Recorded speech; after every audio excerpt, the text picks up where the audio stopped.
Dua, tiga. Baik, assalamualaikum warahmatullahi wabarakatuh. Waalaikumsalam warahmatullahi wabarakatuh. Hari ini kita kembali melakukan perkuliahan di bulan suci Ramadan ini. Mudah-mudahan kita selalu mendapatkan keberkahan dari Allah Subhanahu wa taala. Amin. Di depan kalian sudah hadir pemakalah yang akan membawakan makalahnya dengan baik. Kita beri waktu 5 menit saja kepada mereka untuk menyampaikan makalahnya. Kita persilakan. Bismillahirrahmanirrahim. Assalamualaikum warahmatullahi wabarakatuh. Waalaikumsalam warahmatullahi wabarakatuh. Alhamdulillahirabbil alamin. Alhamdulillahirabbil ka'bati wa qiblati ummatin ammatan wassalatu wassalamu ala rasulillahi la haula wala quwwata illa billah. Pada hari ini kami akan menjelaskan materi tentang ejaan yang disempurnakan. Tentu saja saya akan membacakan yang pertama, yaitu A. Pengertian EYD. Ejaan yang disempurnakan atau EYD adalah tata bahasa dalam bahasa Indonesia yang mengatur penggunaan bahasa Indonesia dalam tulisan, mulai dari pemakaian dan penulisan huruf kapital dan huruf miring serta penulisan unsur serapan. EYD di sini diartikan sebagai tata bahasa yang disempurnakan. Singkatan EYD digunakan untuk membuat tulisan dengan cara yang baik dan benar. Ejaan bahasa Indonesia yang berlaku sejak tahun 1972, ejaan ini menggantikan ejaan sebelumnya, ejaan Republik atau ejaan Suwandi. Ejaan adalah seperangkat aturan tentang cara menuliskan bahasa dengan menggunakan huruf, kata, dan tanda baca sebagai sarananya. Ejaan bahasa Indonesia yang disempurnakan ini merupakan penyederhanaan serta penyempurnaan daripada ejaan Suwandi atau ejaan Republik yang dipakai sejak bulan Maret 1947. Selanjutnya pada tanggal 12 Oktober 1972, Panitia Pengembangan Bahasa Indonesia Departemen Pendidikan dan Kebudayaan menerbitkan buku pedoman ejaan bahasa yang disempurnakan dengan penjelasan kaidah yang lebih luas.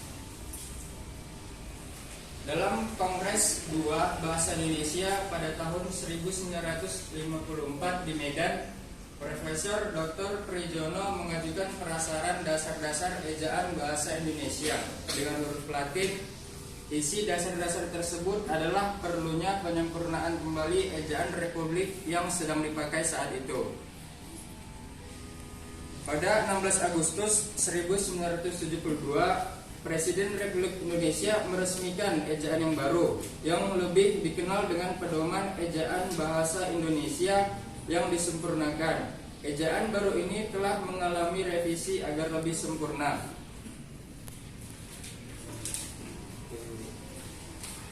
Pada tahun 2015, lewat Peraturan Menteri Pendidikan dan Kebudayaan Nomor 50 Tahun 2015, Mendikbud mencabut Peraturan Menteri Pendidikan Nasional Nomor 46 Tahun 2009 dengan pedoman umum ejaan bahasa yang disempurnakan atau EYD. Namun jika diperhatikan, meskipun nomor yang sudah diganti dari ejaan yang disempurnakan atau EYD menjadi ejaan bahasa Indonesia atau EBI, tidak ada perbedaan mendasar antara EYD dan EBI. B. Penulisan huruf. Dalam ejaan bahasa Indonesia yang disempurnakan, penulisan huruf menyangkut dua hal, yaitu satu, penulisan huruf besar atau huruf kapital, dan dua, penulisan huruf miring. Satu, penulisan huruf besar atau kapital. Kaidah penulisan huruf atau huruf kapital yaitu huruf kapital atau huruf besar dipakai sebagai unsur pertama pada awal kalimat. Huruf kapital dipakai sebagai huruf pertama petikan langsung. Huruf kapital dipakai sebagai huruf pertama dalam ungkapan yang berhubungan dengan nama Tuhan dan kitab suci, termasuk kata ganti untuk Tuhan. Huruf kapital dipakai sebagai huruf pertama nama gelar kehormatan, keturunan, dan keagamaan yang diikuti nama orang. Huruf kapital dipakai sebagai huruf pertama unsur nama jabatan dan pangkat yang diikuti nama orang atau yang dipakai sebagai pengganti nama orang tertentu, nama instansi atau nama tempat. Huruf kapital tidak dipakai sebagai huruf pertama nama jabatan dan pangkat dan yang tidak diikuti nama orang, nama instansi atau nama tempat.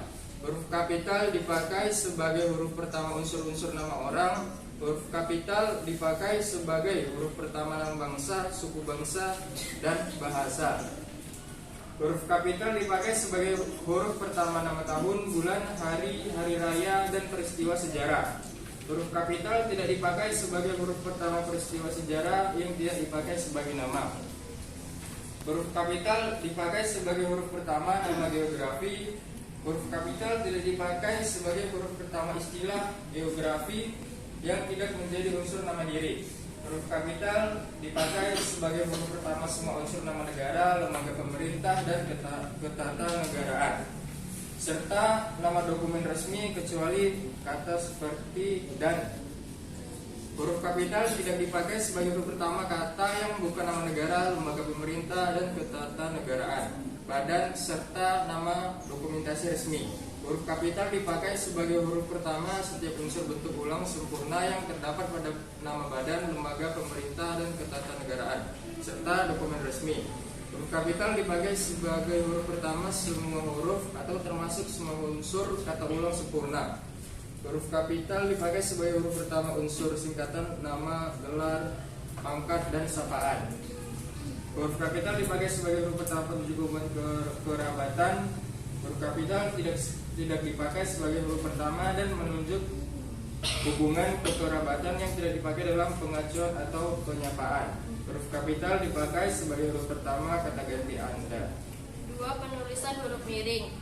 Huruf miring dalam cetakan dipakai untuk menulis nama buku atau majalah, surat kabar yang dikutip dari dalam tulisan. Huruf miring dalam cetakan dipakai untuk menegaskan atau mengkhususkan huruf, bagian kata, atau kelompok kata.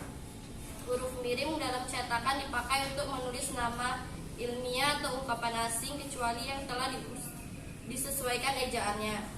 C. Penulisan kata. 1. Kata dasar. Kata dasar yang merupakan kata dasar dituliskan sebagai satu kesatuan. 2. Kata turunan, imbauan, atau awalan, sisipan, akhiran dituliskan serangkaian dengan kata dasar. Jika bentuk dasar berupa kata gabungan, awalan, atau akhiran dituliskan serangkaian dengan kata yang langsung mengikuti atau mendahului. Jika bentuk dasar yang berupa gabungan kata mendapat awalan dan akhiran sekaligus unsur gabungan kata itu ditulis serangkai. Jika salah satu unsur gabungan kata hanya dipakai dalam kombinasi gabungan kata ditulis serangkai. Kata ulang. Bentuk ulang ditulis secara lengkap dan menggunakan tanda hubung. Kata gabungan kata yang lazim digunakan kata majmuk termasuk istilah khusus. Unsur-unsur ditulis terpisah. Gabungan kata termasuk istilah khusus yang mungkin menimbulkan kesalahan pengertian dapat ditulis dengan tanda hubung untuk menegaskan pertalian unsur yang bersangkutan. Gabungan kata berikut ditulis serangkaian. Kata gantiku, mu, dan nya. Kata gantiku ditulis serangkai dengan kata yang mengikutinya.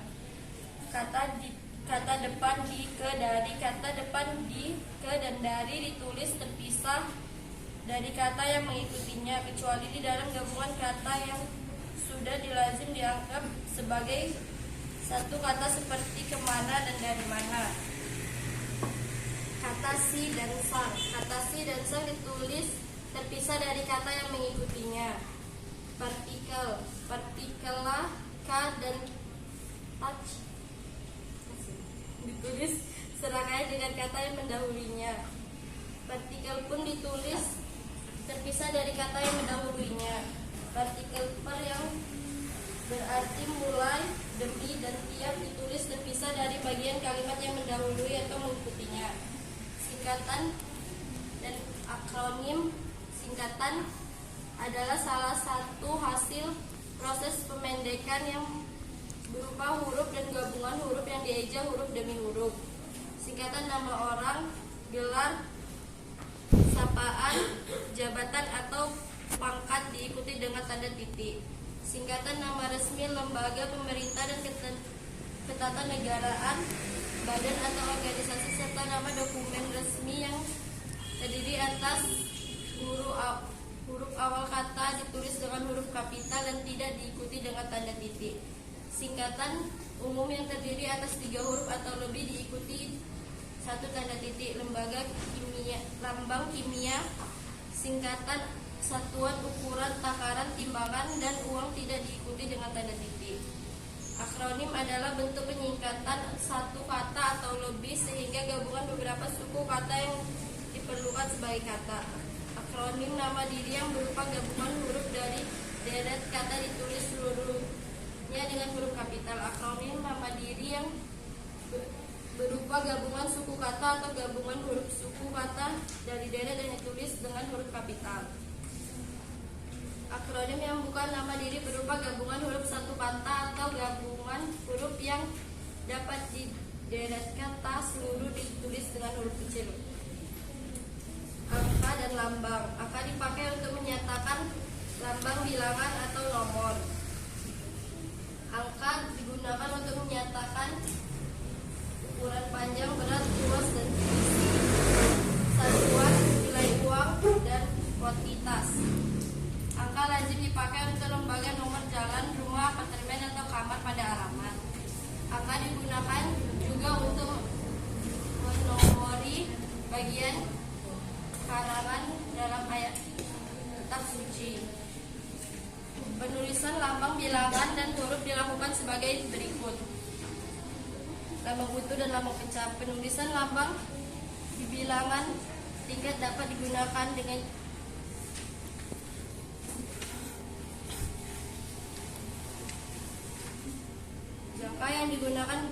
angka yang digunakan untuk sebagai bilangan utuh secara besar dapat dieja. Bilangan tidak perlu ditulis dengan angka dan huruf sekaligus dalam teks kecuali dalam dokumen resmi secara akta dan kwitansi. D. Jenis dan fungsi tanda baca. Tanda titik, fungsi dan pemakaian tanda titik. Contohnya untuk mengakhiri sebuah kalimat yang bukan pertanyaan atau seruan. Tanda koma, fungsi dan pemakaian tanda koma antara lain memisahkan unsur-unsur dalam suatu pemerincian atau pembilang. Tanda seru dipakai sesudah ungkapan atau pernyataan berupa seruan atau perintah atau yang menggambarkan kesungguhan, tidak percaya atau rasa emosi yang kuat. Tanda titik koma, fungsi dan pemakaian tanda titik koma antara lain memisahkan bagian-bagian kalimat yang sejenis atau setara. Tanda titik dua digunakan dalam hal-hal sebagai berikut. Pada akhir suatu pernyataan lengkap bila diikuti rangkaian atau pemarian. Tanda hubung dipakai dalam hal-hal seperti berikut. Menyambung suku-suku kata yang terpisah oleh pergantian baris. Tanda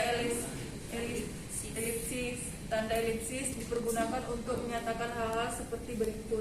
Menggambarkan kalimat yang terputus-putus. Tanda tanya, fungsi dan kegunaan tanda tanya selalunya dipakai pada setiap akhir kalimat tanya. Tanda kurung dipakai dalam hal-hal mengapit tambahan keterangan atau penjelasan. Tanda kurung siku mengapit huruf, kata, atau kelompok kata sebagai koreksi atau tambahan pada akhir kalimat atau bagian kalimat yang ditulis orang lain.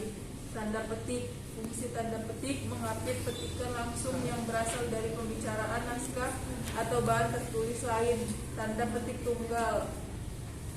tunggal mengapit petikan yang tersusun di dalam petikan lain. Tanda garis miring dipakai dalam penomoran kode surat. Tanda garis miring dipakai sebagai pengganti kata atau per atau nomor alamat. Tanda penyingkat adalah tanda apostrof menunjukkan penghilangan bagian kata. Penulisan unsur serapan seiring perkembangan waktu bahasa Indonesia menyerap unsur dari berbagai bahasa dari bahasa daerah maupun bahasa asing seperti Inggris, Arab, Belanda, Portugis, Sanskerta, dan lain-lainnya.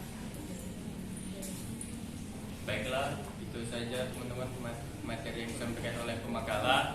Selanjutnya kita akan masuk ke sesi tanya jawab. Jika teman-teman ada yang Bertanya. Ya, tunggu dulu. Nama saya Komfenur Anin Kamu Segar. jangan langsung bicara.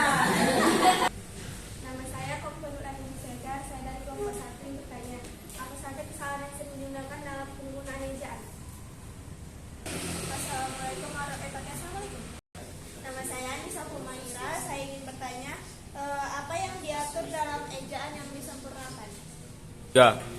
Baik, saya akan menjawab pertanyaan dari Kofifa. Apa saja kesalahan yang sering digunakan dalam penggunaan ejaan? Wujud kesalahan ejaan meliputi huruf kapital, huruf miring, singkatan dan akronim, kata depan, gabungan kata, penulisan angka dan bilangan, penggunaan tanda titik, tanda koma, tanda pisah, tanda titik dua, dan tanda titik koma. Bagaimana dengan Kofifa? Saya akan menjawab pertanyaan Anissa Humaira. Apa yang diatur dalam ejaan yang disempurnakan? Ejaan mengatur keseluruhan cara menuliskan bahasa dengan menggunakan huruf, kata, dan tanda baca sebagai sarananya. Ejaan berlaku sekarang dinamakan ejaan yang disempurnakan atau EYD. 3. Baiklah, sekian dari kelompok kami. Bila ada kesalahan kami. Baiklah, sekian dari kami. Wabillahi taufiq wal hidayah. Assalamualaikum warahmatullahi wabarakatuh. Waalaikumsalam.